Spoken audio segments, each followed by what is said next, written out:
O Logos em 7 dimensões. Jesus como Logos filosófico de Deus.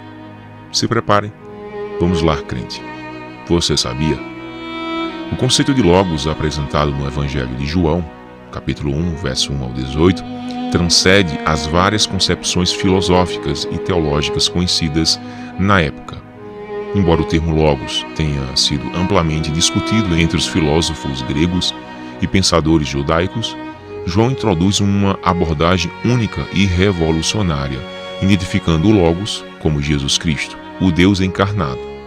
Essa identificação une conceitos filosóficos e religiosos em uma visão cristológica profunda e inovadora. Você está pronto para entender isto, crente? Vamos lá. Primeiro temos que entender o contexto filosófico do Logos. O termo Logos já possui um peso filosófico significativo antes do Evangelho de João. Vejamos algumas interpretações filosóficas e como João ressignifica este termo. Heráclito. O Logos era entendido como o princípio organizador que governa o cosmos, uma força universal.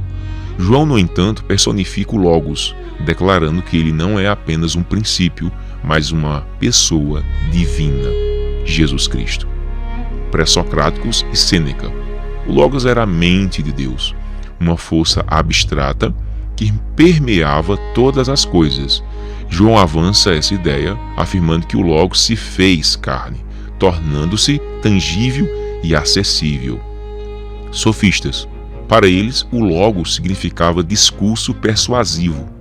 João transcende essa visão a apresentar Jesus como a expressão perfeita da verdade divina, que não apenas comunica, mas incorpora a mensagem de Deus. Aristóteles. O Logos era uma das 3 bases da retórica, o ethos, pathos e logos, representando a razão e a lógica. João, entretanto, não limita o Logos à razão humana, mas revela sua natureza divina e criadora ou criativa. Estoicos. O Logos era o princípio gerador e mantenedor do universo. João reafirma a dimensão criadora do Logos, mas especifica que ele é uma pessoa divina ativa na criação. João 1:3. Filô de Alexandria. Filô descreve o Logos como intermediário entre Deus e o mundo, um princípio impessoal. Entretanto, João rejeita essa impessoalidade ao declarar que o Logos se fez carne e habitou entre nós. O Logos no prólogo de João. João constrói sua teologia do Logos em 3 dimensões fundamentais: filosofia, apologética e cristologia. Na filosofia, ele toma emprestado o termo Logos e o conecta às tradições filosóficas conhecidas. Na apologética, ele defende que o Logos não é apenas um conceito abstrato, como muitas pessoas pensam, mas a pessoa real de Cristo Jesus. Cristologia. Ele revela a deidade de Jesus, enfatizando sua pré-existência e igualdade com Deus. Sendo assim, João afirma que o Logos é tanto o agente criador quanto a revelação suprema de Deus. Jesus, como Logos, é a perfeita expressão do caráter, da vontade e da sabedoria de Deus. Ele é a filosofia de Deus encarnada, a explicação divina que dá sentido à existência humana. 3. Jesus como Logos filosófico e divino. Ao declarar que Jesus é o Logos, João estabelece as seguintes verdades teológicas. Primeiro, pré-existência. Jesus existia antes de toda a criação. João capítulo 1, versículo 1 ao 3. Ele é eterno, compartilha da mesma essência do Pai e esteve presente na criação do universo. Segundo, encarnação. O Logos se fez carne e habitou entre nós. João capítulo 1, versículo 14.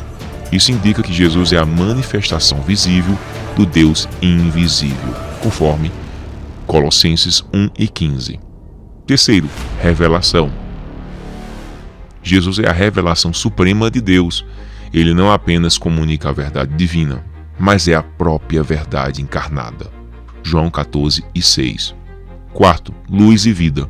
O Logos é a fonte da vida e a luz que ilumina todo ser humano. João capítulo 1, verso 4 ao 5. Essa luz aponta para a salvação e a revelação da glória de Deus. 4. Intertextualidade greco-judaica. João utiliza uma abordagem inovadora, conectando o pensamento grego ao judaico. Para os judeus, o Logos remetia à sabedoria de Deus presente na criação, conforme Provérbios 8, do 22 ao 31, e nas Escrituras. Para os gregos, o Logos simbolizava razão e intelecto. João ressignifica esses conceitos ao identificar Jesus como a sabedoria personificada e a expressão máxima do plano divino. 5. A divindade de Jesus no prólogo joanino. João reforça a divindade de Jesus em várias declarações. Primeiro, ele existia antes de João Batista, conforme João 1, 15 e 1 e 30, e antes de Abraão, conforme João 8 e 58.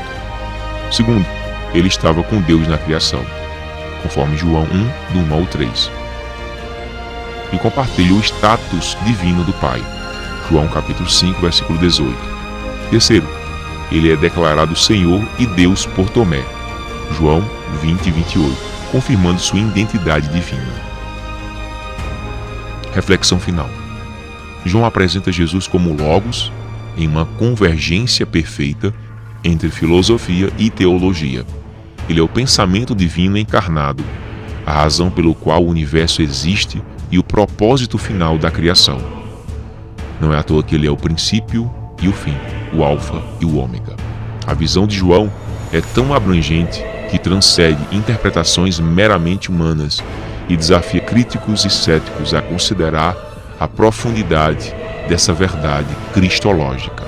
Como João poderia sintetizar isso para os críticos de sua época e de hoje? Talvez com uma analogia parecida com esta: filho de peixe, peixinho é; filho de pomba, pomba é; filho de ser humano, humano é. E por que será que então, sendo filho de Deus, não seria Deus? A mensagem de João é clara: Jesus é o Logos. Jesus é divino, é Deus. Ele não é apenas a palavra, mas a revelação encarnada do Criador, a luz que ilumina e transforma o mundo. Até mais.